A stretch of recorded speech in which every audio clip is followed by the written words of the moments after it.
In today's video, we're diving into AG1 by Athletic Greens.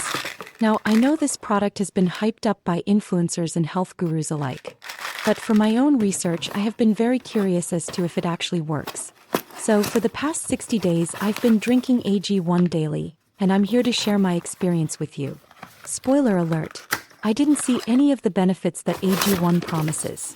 But let's get into it. For some background, I've tried Athletic Greens in the past, but I was just trying it off and on and didn't really pay attention to whether it worked or not. Although I didn't see enough of a difference for me to realize anything. But this time I decided to do things differently.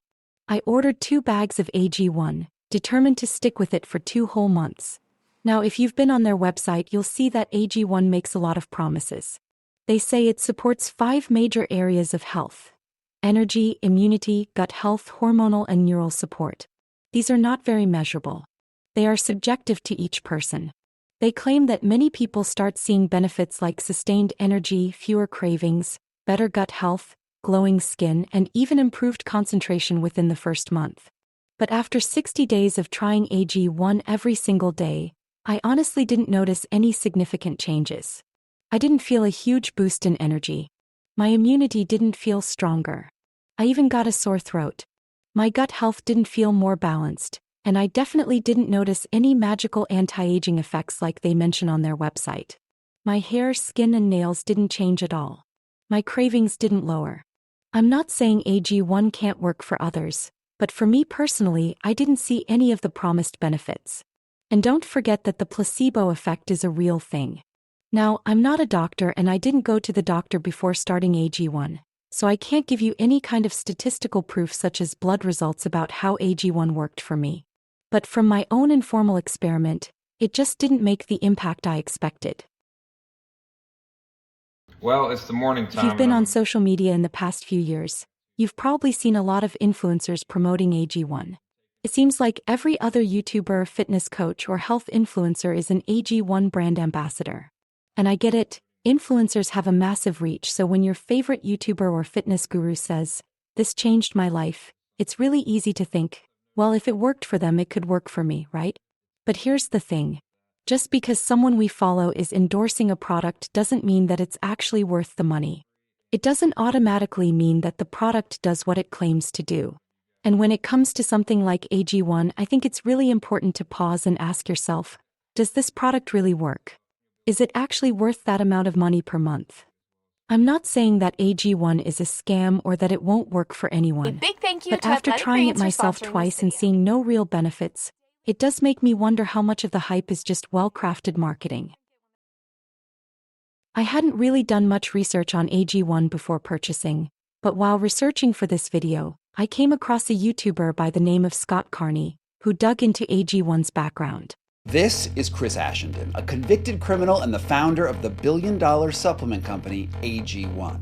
AG1 hired the most powerful defamation lawyer in the country to kill this video before it ever aired. But as you can see, it didn't work. He went deep into the history of the brand, and what he uncovered was pretty shocking. So, AG1 is actually a product created by a guy named Chris Ashenden.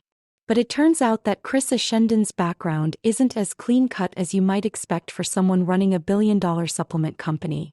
In fact, before he founded Athletic Greens, he had some pretty serious legal and ethical issues. Ashenden, originally from New Zealand, was involved in a massive real estate scheme that left a lot of people in financial ruin. He was actually convicted for 43 breaches of the New Zealand Fair Trading Act for a rent-to-own real estate scam. He promised people they could eventually own their homes, but in reality they ended up losing everything they put into it. Eventually, Ashenden fled the country to avoid the fallout from this, and he started over in the United States. Ashenden then reinvented himself in the US and launched Athletic Greens, a supplement company with zero regulation, in a market that was ripe for a product like AG1. The supplement industry is largely unregulated, and it's the perfect environment for someone who knows how to market well to make a lot of money quickly. With AG1, he leveraged influencers, glowing reviews, and a slick marketing campaign to make it one of the most well-known supplements on the market. The supplement industry in general is like the Wild West. There's very little meaningful oversight, and companies can get their products to market incredibly quickly. This is one of the reasons supplements like AG1 can be such a target for wellness grifters. They don't have to jump through the same regulatory hoops that pharmaceuticals do. In fact, the Dietary Supplement Health and Education Act of 1994 allows supplement companies to make broad claims like supports immune health without having to provide any actual proof to back it up. So, while AG1 may say that their product helps with things like energy and gut health, none of these claims have been validated by the FDA. An asterisk next to each of these claims. What do you say to people who say, well, then why should I spend $3 a day on this? We actually have to put the asterisk there to state that while there is a hoard of scientific data, that the ingredients exist inside this product that can substantiate those support claims, those specific claims have not been validated by the FDA. What's more, the lack of regulation means anyone with the right marketing and a decent business strategy can create and sell these products without much scrutiny. All they need is a good story and some flashy marketing.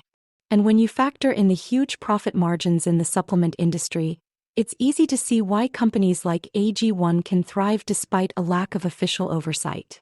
When it comes to safety, AG1 has had some serious issues in the past. In 2015, Athletic Greens was sued for high levels of lead detected in its product. The case was settled for $78,000, and AG1 agreed to include warnings about potential lead exposure for customers in California. But those warnings don't appear anywhere else in the US, which leaves me wondering how much lead could be in the product for people outside California. It doesn't stop there though. In 2020, a former employee of AG1, Travis Edwards, filed another lawsuit claiming that he was fired for whistleblowing about mold he found in the ingredients. According to Edwards, the company shipped out contaminated ingredients, knowing they were spoiled. Even though the case was ultimately dismissed, it's still pretty concerning that AG1 might have ignored the issue of potentially harmful products reaching their customers. These lawsuits raise serious questions about AG1's commitment to safety and quality control, and it makes you wonder how much the company is really prioritizing the well-being of its consumers. I encourage you to watch Scott Carney's full video linked below. So, with all of this in mind, what does this mean for us as consumers? Well, it raises some serious questions about the ethics of AG1's marketing. Sure, it's possible that some people experience the benefits that AG1 promises, but we really have to wonder how much of the marketing is just smoke and mirrors, and how much of it is rooted in the actual effectiveness of the product.